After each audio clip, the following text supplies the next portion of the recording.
that is Laura. This is Kyle, and this is another episode of He Said, She Said. Laura, it's good to see you again. How's it going with you? Excellent. Kyle, how are you doing? I'm doing great. So we've got an interesting topic tonight, and it's a little bit, I think it's something that all parents understand, divorced parents, I should say, but I'll try to break it down for you, and then you can kind of add on it to it from there.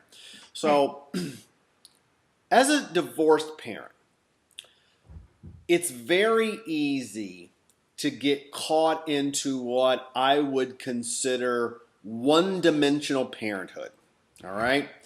So you're a divorced mom or dad. You're already saddled with the guilt of divorce anyway, and the fact that you begin missing holidays with your kids, and maybe you miss a recital or you miss a birthday because it's not on your weekend.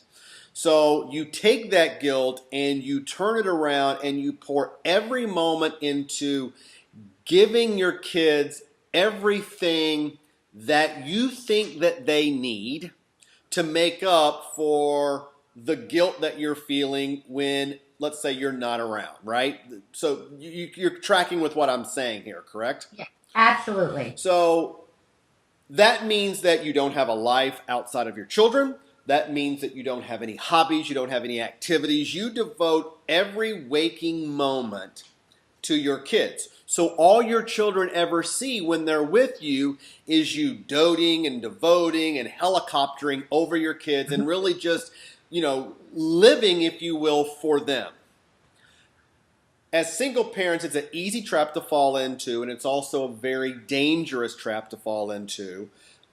I'll explain why, and then I'll ask you to give me your thoughts. I've said it before in my writings, and we may have even talked about it here on this program, that on more than one occasion, our job as parents at the end of the day is not to scrape boo-boos, not to cut the crust off of bread, not to tuck them in at night. Our job is to prepare our children for adulthood so that they can move out from under our control and our roofs and go and live life on their own. They do that through watching us interact in the world, the way we interact with our spouses and our boyfriends if we're single or divorced, and the way that we interact with our neighbor and the mailman. And when our children don't see those aspects of our lives, Laura, because we are simply focused with laser-like accuracy on them, it becomes a detriment to them because they walk into the real world not prepared for all of those other areas of life that they are invariably going to have to face with. Yes. Yeah. Yes. No, I agree. So often when I work with clients, I'll ask them, so what are your passions? What are your hobbies? What do you like to do? What makes you happy? My kids is the answer, right? My kids. I'm most passionate about my kids. And my immediate response is always, yes.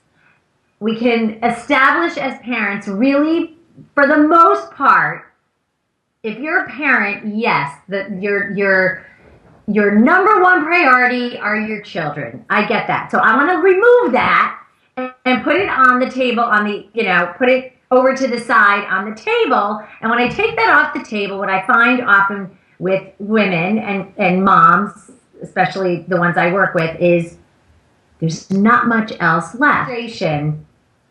And wanting to shake women and say, you are defining for your daughters what a healthy, happy, whole and vibrant woman looks like. That's how they look and how they act out in the world, exactly as you've described. And for sons like I have, the driving thing that is always been behind my parenting is I need to show them what they're looking for. Something that's a woman that's happy and healthy and whole and that's going to partner with them in the world and in their lives going forward. You can't do that when all your energy, all of your focus, all of your everything it revolves around your children. can't do it. So, give me an example of what that looks like, Laura, in the real world. Give me a brief snapshot of this woman that you're talking about. The woman that I'm talking about um, maybe doesn't get to the gym, doesn't do anything physically for herself because there's no time. She can't find time to do it because the kids have to get dropped off at school. They have to get picked up from school and then taken to all their activities. And there's just there's the baking of the cupcakes, and then there's the preparing of the Halloween little treat bags that get brought into the classroom. There's endless things that have to get done, and I'm not meaning to sound derogatory. I was always very appreciative of the mothers who did all that shit because I didn't do any of that. I don't bake cupcakes. I don't wrap up trick-or-treat bags. I'm just not that woman. You're not Betty Crocker, is what you're telling me. I'm not, I was not room parent. That was not me. I didn't do that. I just, I hang my head in shame. I failed in that department. However, this woman may not make time for date night with her, whether it's her husband or a boyfriend or somebody new in their life. They don't develop communities of friendships or communities of people who have shared interests with them, or develop any kind of interest in learning or any kind of hobby or activity. Nothing like that. It's sad for me. I believe it or not, I find that such a hollow. I can see that it's such a hollow existence for these women, and yet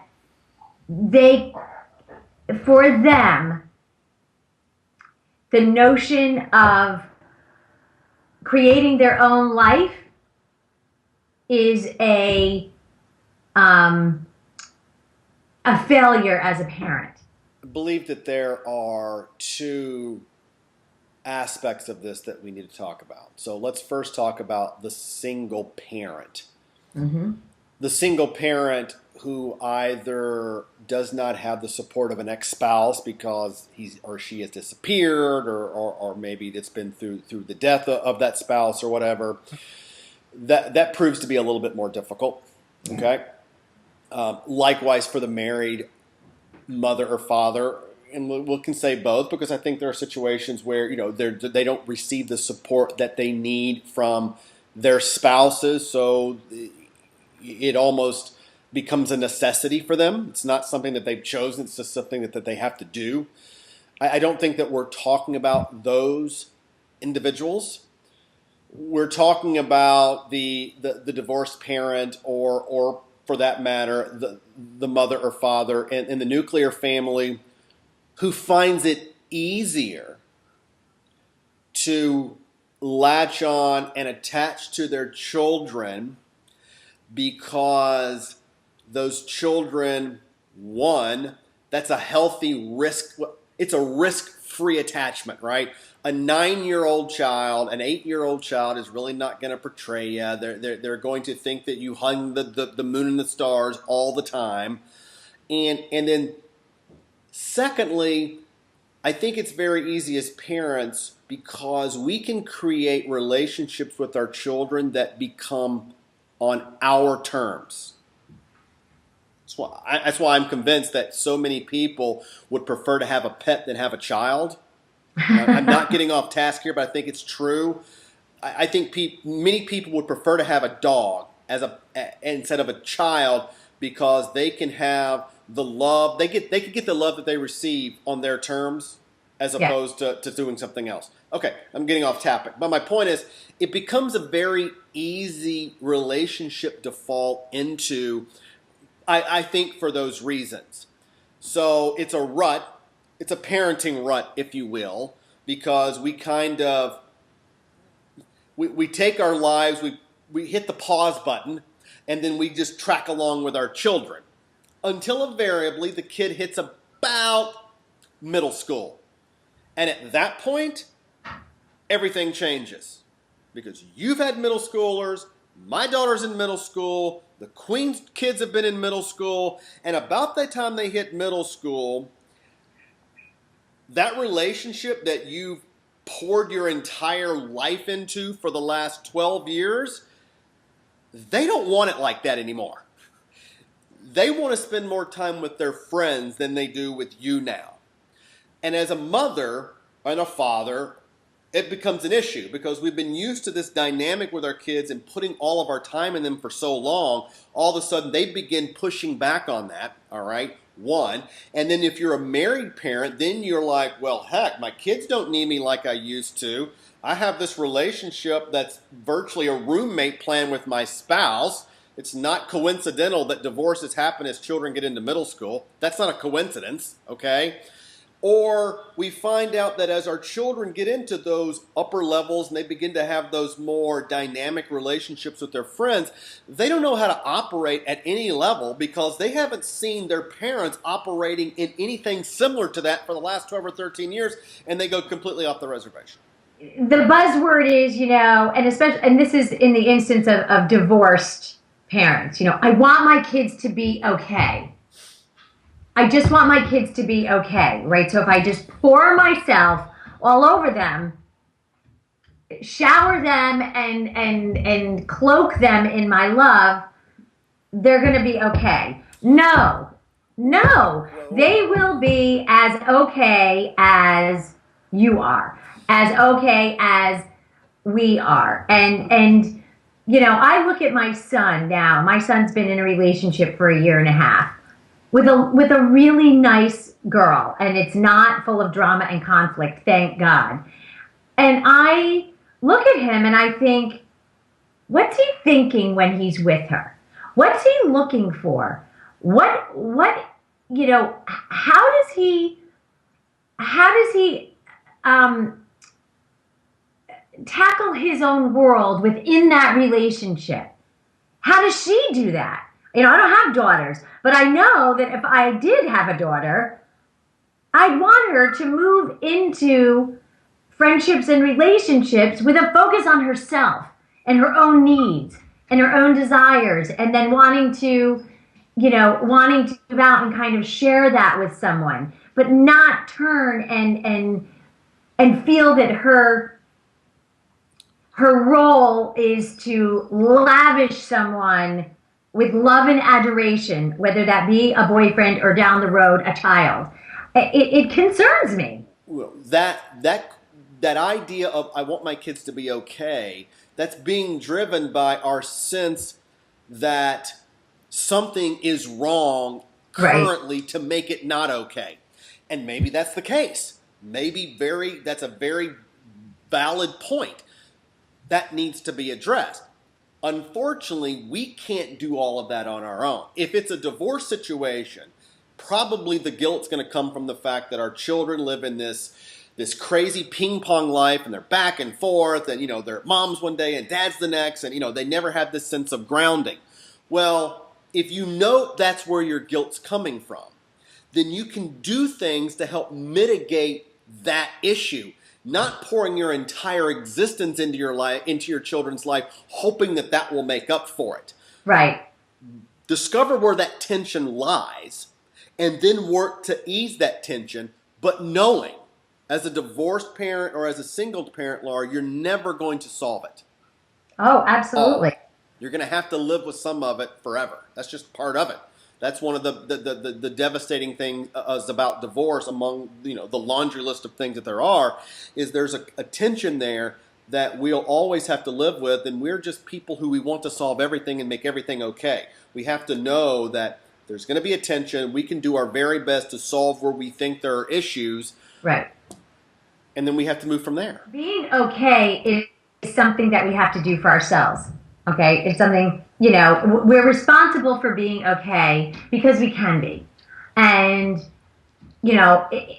I know when I work with women, it's that ownership of the being okay process that is really hard for them to address for themselves. And what they forget and don't realize is that that's what our obligation is for our children. In my opinion, my obligation, my responsibility for my children is to give them the confidence and and empower them to know that they're going to be okay. That being okay is something that they will do for themselves. And once that they know that they will always be okay, regardless, I feel like in some ways my job is done because then I can put myself at ease that they're going to know what to do, that they're going to make the kinds of decisions in their own life that that are going to make them feel that way. Does that make sense? It does. I think that that's very hard for us as parents to do, though, right? Because Yeah. guilt and shame and regret is a very, very they're powerful emotions. And it becomes a spiral, if you will, of death that, just keeps us driving, just going farther down and down and down because in some way or another we feel that we're responsible, especially as divorced parents, for putting our kids in this situation, right? I've written about this before. Every time the phone rings, or from the school, or your son or daughter gets a bad grade, you in the back of our mind we think of ourselves, would it have been that way if me and Right. and their parent was still married? That's part of the tension that I was referring to. That's something that we have to simply learn as parents to manage. And no amount of focus on our kids, no amount of helicopter, or being the helicopter dad, or the tiger mom, no amount of just shutting the rest of my life out and focusing on my kids will change that. You cannot mitigate all of that tension. You can learn to embrace it and you can learn to manage it in some way, but it's never going to disappear. We're not responsible for other people's emotions. That's the thing that for me, and my kids are a little older, and I'm it's such an enlightening experience because they get it, right? When I say to my son, listen, it may not have, maybe things didn't turn out for me or for you in the way that I once thought that they would be. Right? Once upon a time, it looked different. I thought that, Dad and I were going to, in the car, drive you up to college, drop you off, and then we'd get back in the car, and I'd be crying on his shoulder all the way home after dropping you at college. It didn't happen that way. But I'm okay, and this was great, and you're great, and you're having an amazing beginning of your college experience, and whatever happens from this point forward, you know what? I'm actually really not responsible. I love you, but I'm not responsible for how you feel about it. And I think there has to be a time when we get comfortable with that conversation, both for ourselves and then with our children. And it's different when they're really little, obviously, but I think there's messages age appropriate all along the way that allow us to do that. And I couldn't agree more with you. I don't give a shit how much you throw yourself all over the kids. Final thoughts, Laura. Final thoughts. I go back to this all the time. Our children will be as okay as individuals and adults and young adults as we are in our own life, as we own our own responsibility to feel good in our own lives. I believe that.